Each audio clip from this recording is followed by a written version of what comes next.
Revelation 3162. From the 18th and the 19th of June 1944. Power supply only noticeable to the soul. The soul perceives every influx of spiritual strength even though the body does not feel it. And therefore the human being himself cannot judge his degree of maturity, because only the spiritual in him matures. The body, however, does not experience any change and thus does not show any spiritual progress. And therefore the human being as such still often has to fight against purely physical desires and weaknesses, whereas the soul has already freed itself from them.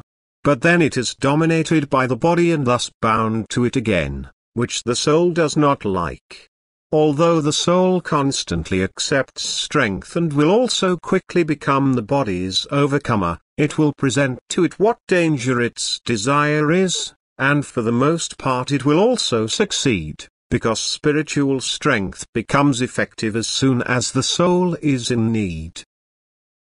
But no human being can mature without temptation, for his strength shall grow through resistance, and resistance for the soul is every temptation it shall pass.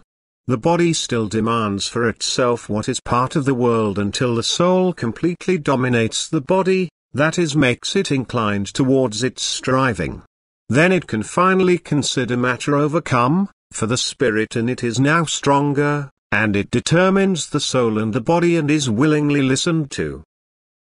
But the influx of strength must proceed in a way that only touches the soul, because otherwise the body's will to resist would immediately be broken in a certain coercion. It would then be an unconscious striving for reward but not a striving out of itself for perfection, which would then move the human being to suppress earthly desires and physical pleasures.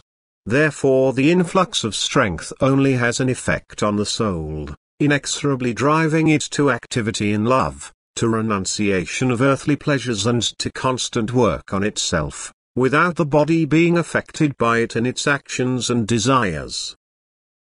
But since the soul needs it to carry out the actions which the spirit in itself instructs it to do, it slowly loses touch with the world and its pleasures, for it will always carry out what the soul asks of it, even if at first with hesitation and with senses still directed towards the world.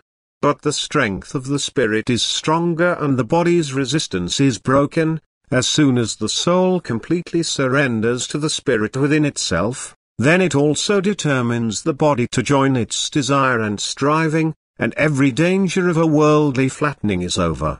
The smaller the battles the human being has to fight against the temptations of the world, the higher is his state of maturity.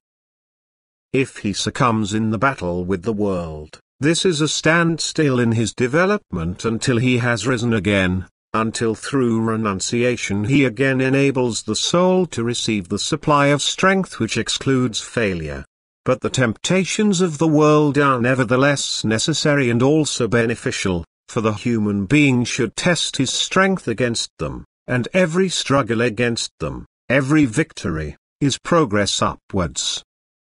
The soul should remain in constant struggle for perfection. It should not slacken in prayer for support from spiritual friends. It should always remember that its thinking and striving also reduces or increases the influx of strength, depending on whether it is turned towards the world or the spiritual kingdom.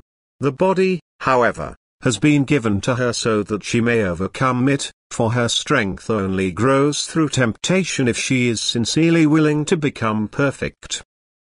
Amen.